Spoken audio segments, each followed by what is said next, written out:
ശരി, ശ്രീ ആനന്ദ് കൊച്ചുകൂടി, ഈ സമ്മർദ്ദമാണോ ഇപ്പോൾ വകുപ്പ് വിഭജനം പൂർണ്ണമാകാതിരിക്കാനുള്ള കാരണം? ഇത് അതോ കോൺഗ്രസിനുള്ളിലെ പ്രശ്നങ്ങളുണ്ടോ? ഇപ്പൊ ലീഗുമായിട്ട് എന്തായാലും മുഖ്യമന്ത്രിക്ക് പ്രശ്നങ്ങളൊന്നുമില്ല, പക്ഷെ അവിടെ ഈ ഉന്നത വിദ്യാഭ്യാസം അതുപോലെ തന്നെ ഫിഷറീസ് ഇവയിലൊക്കെ തട്ടി നിൽക്കുകയാണോ ഈ വകുപ്പ് വിഭജനം? അതോ ഇപ്പോൾ ഷാക്കിർ പറഞ്ഞു ഗവർണർ സ്ഥലത്തില്ലാത്തത് കൊണ്ടാണ് ഈ അന്തിമ വിജ്ഞാപനം വൈകുന്നത് എന്ന്. ചർച്ച പൂർത്തിയായിട്ടില്ല എന്നുള്ളത് ശരിക്കും അങ്ങനെ തന്നെയല്ലേ?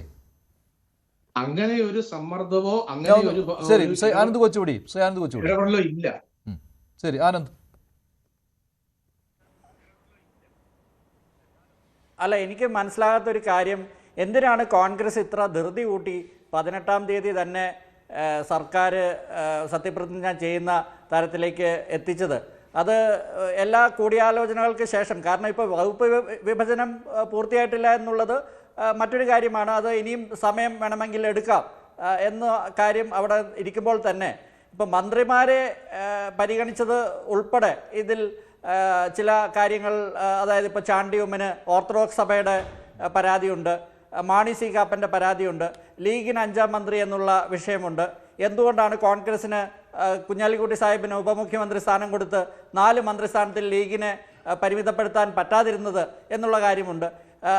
അത് ആണ് ഇതിൻ്റെ അകത്ത് അടിസ്ഥാനപരമായിട്ട് ഈ ബാലൻസിങ് നടക്കാത്തതിലുള്ള പ്രധാന കാരണം അതാണ്. ഇപ്പോൾ ലീഗിന് 4 മന്ത്രിസ്ഥാനവും ഒരു ഡെപ്യൂട്ടി സ്പീക്കറോ അല്ലെങ്കിൽ ചീഫ് വിപ്പ് സ്ഥാനവും പിന്നെ കുഞ്ഞാലിക്കുട്ടി സാഹിബിന് ഉപമുഖ്യമന്ത്രി സ്ഥാനവും കൊടുത്താൽ അവർ ഉറപ്പായിട്ടും 4 മന്ത്രിസ്ഥാനത്തിൽ അവർ ഹാപ്പി ആയേനെ. കാരണം ഞാനിത് ലീഗ് നേതാക്കളോട് ഉൾപ്പെടെ, കോൺഗ്രസ് നേതാക്കളോട് ഉൾപ്പെടെ ഈ കാര്യങ്ങൾ ഇവർ കുറച്ചാൾ മുമ്പ് വരെ ഇവിടെ സർക്കാർ ഉണ്ടാക്കാൻ പറ്റുമോ എന്ന് അറിയാതെ നടന്ന സമയത്ത് ഇവരിൽ പലരുമായിട്ട് ഞാൻ ചർച്ച ചെയ്തിട്ടുള്ള കാര്യമാണ്. അപ്പോൾ അന്ന് കഷ്ടിച്ച് ജയിക്കുമെന്നൊക്കെ പറഞ്ഞ് ഇവിടെ ചാനലുകൾ വലിയ സർവേകൾ, പെയ്ഡ് സർവേകളൊക്കെ നടത്തിയിരുന്ന സമയത്ത് ലീഗുകാർ ഞങ്ങൾക്ക് 4 വകുപ്പ് മതിയെന്ന് വളരെ മുതിർന്ന ലീഗിൻ്റെ ഒരു നേതാവ് എന്നോട് പറഞ്ഞിട്ടുണ്ട്.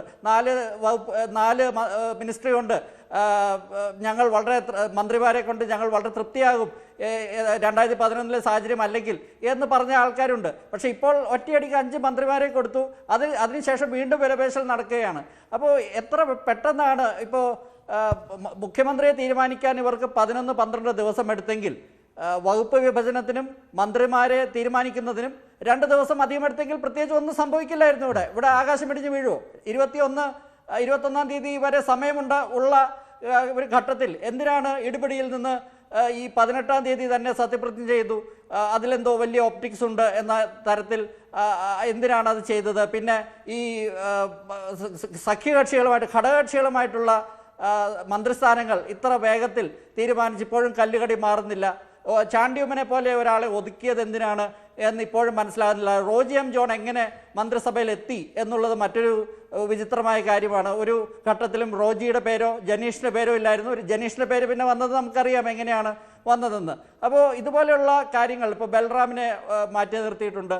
ഷാനിമോൾ ഉസ്മാനെ മന്ത്രിയാക്കാൻ മുഖ്യമന്ത്രി കിണഞ്ഞു ശ്രമിച്ചിട്ടും നടന്നിട്ടില്ല. അപ്പോൾ ഇതിൽ വേണുഗോപാലിൻ്റെ കാര്യവും സതീശൻ്റെ കാര്യമൊക്കെ പറയുമ്പോൾ തന്നെ ചില ഇപ്പോഴും പുറത്ത് വരാത്ത ചില കാര്യങ്ങൾ ഇതിലുണ്ട് എന്നാണ് ഞാൻ കരുതുന്നത്. ഇപ്പോൾ ഈ ഫിഷറീസ് വകുപ്പിൽ ലത്തീൻ സഭ അവർക്ക് പറയാനുള്ള ചില കാര്യങ്ങൾ അവർ പറഞ്ഞിട്ടുണ്ട്. പിന്നെ കത്തോലിക്ക കോൺഗ്രസ് പറയുന്നത് ഇവിടെ സീറോ മലബാർ സഭയുടെ ഒരു വേർഷനായിട്ട് ഞാൻ കണക്കാക്കുകയാണ്. അപ്പോൾ അവർ മുമ്പേ പറഞ്ഞിട്ടുള്ള കാര്യമാണ് ന്യൂനപക്ഷ വകുപ്പ് മുഖ്യമന്ത്രി ഏറ്റെടുക്കണം. അത് കഴിഞ്ഞ സർക്കാരിൻ്റെ കാലത്ത് പിണറായി വിജയൻ്റെ കയ്യിലായിരുന്നു ന്യൂനപക്ഷ വകുപ്പ് കുറേ കാലം. അത് പെട്ടെന്ന് ഒരു ഘട്ടത്തിൽ അത് അബ്ദുറഹ്മാൻ വിട്ടുകൊടുക്കുകയും അതിനുശേഷം PV അൻവർ പെട്ടെന്ന് പുറത്തു വന്ന് വാർത്താ സമ്മേളനങ്ങൾ നടത്തി ഇവിടെ ജമാഅത്തെ ഇസ്ലാമി ഉൾപ്പെടെ അതിൻ്റെ പേരിൽ ഇവിടെ CPM-നെ വലിയ തോതിൽ വേട്ടയാടിയതും, ആ വേട്ടയാടിയ സമയത്തൊക്കെ ഞാൻ ആ സമയത്ത് CPM-നെ എതിർത്ത് സംസാരിച്ച ഒരാളാണ് എന്ന് കൂടി ഇത് മഞ്ജുഷ് ഓർക്കണം. അപ്പോൾ ആ ഒരു ഘട്ടത്തിൽ മുഖ്യമന്ത്രി അങ്ങനെ ചെയ്തപ്പോൾ ആ ഒരു ഘട്ടത്തിൽ എന്തിനാണ് അങ്ങനെ ചെയ്തത് എന്ന് ചോദിച്ച ആൾക്കാർ ഇപ്പോൾ തിരിച്ച് ഈ ന്യൂനപക്ഷ വകുപ്പിൻ്റെ ഒരു വിഷയത്തിൽ അന്ന് പറഞ്ഞ പല കാര്യങ്ങളും വിഴുങ്ങിയത്, അതായത് ന്യൂനപക്ഷ വകുപ്പ് മുഖ്യമന്ത്രി ഏറ്റെടുക്കുന്നതിൽ പ്രശ്നമില്ല എന്ന് പറഞ്ഞ ആൾക്കാർ ഇപ്പോൾ നേരെ തിരിച്ച് പറയുന്നു. ഞാൻ അപ്പോഴും ആ ഇതിൽ തന്നെ നിൽക്കുകയാണ്. ന്യൂനപക്ഷ വകുപ്പ് ഇപ്പോൾ ലീഗിന് കൊടുത്താലും പ്രശ്നമൊന്നുമില്ല എന്ന് കരുതുന്ന ഒരാളാണ് ഞാൻ. കാരണം ഇപ്പം ന്യൂനപക്ഷ വകുപ്പിൽ 2013 മലപ്പുറത്ത് 32 എയ്ഡഡ് സ്കൂളുകൾ അനുവദിച്ചതുമായിട്ട് ബന്ധപ്പെട്ട് കോടതി പിന്നെ അത് റദ്ദാക്കുക. ഒരു കാര്യം, അതായത് സർക്കാർ 32 സ്കൂളുകൾ ഏറ്റെടുത്ത ഒരു വിഷയമാണ് അന്ന് വലിയൊരു വിവാദമായത്. ആ കാര്യങ്ങളൊക്കെ കഴിഞ്ഞു, 80-20 അനുപാതം ആ വിഷയം കോടതി തള്ളിക്കളഞ്ഞു. ഇപ്പം അതൊന്നും ഒരു വിഷയമല്ല. അപ്പോൾ ന്യൂനപക്ഷം ഇപ്പം ലീഗിന് കൊടുത്തത് എനിക്ക് വലിയ പ്രശ്നമായിട്ട് തോന്നുന്നില്ല. പക്ഷേ ലീഗിന് ആദ്യം തന്നെ 5 മന്ത്രിസ്ഥാനം കൊടുത്ത് വീണ്ടും വിലപേശാനുള്ള ഒരു അവസരം കൊടുത്തത് കോൺഗ്രസ് തന്നെ പിടിപ്പുകേടായിട്ടാണ് ഞാൻ കാണുന്നത്. ശരി, ശ്രീ ജയസഖിൽ, ഇപ്പോൾ ലീഗിൽ തട്ടിയാണല്ലോ ഈ പ്രശ്നങ്ങൾ നിൽക്കുന്നത്. ഉന്നത വിദ്യാഭ്യാസത്തിന്റെ കാര്യമാണെങ്കിലും ഫിഷറീസിന്റെ കാര്യമാണെങ്കിലും രണ്ടും തമ്മിൽ ഒരു ബന്ധവും ഇല്ലാത്തതാണ്. പക്ഷേ അവിടെ രണ്ട് കാര്യങ്ങളിലും ലീഗാണ് ഒരു വശത്ത് നിൽക്കുന്നത്. അതുപോലെ തന്നെ ന്യൂനപക്ഷ ക്ഷേമ വകുപ്പിന്റെ കാര്യത്തിൽ സിറോ മലബാർ സഭ ഈ എതിർപ്പ് അറിയിക്കുന്നു. ഇതെല്ലാം വരുന്നത് ലീഗിനെ ചാരിയുള്ള കാര്യങ്ങളാണല്ലോ. ലീഗിന് അനർഹമായ കാര്യങ്ങൾ ചെയ്തു കൊടുത്തു. അതാണോ ഇപ്പോൾ പറ്റിയിരിക്കുന്ന അബദ്ധം?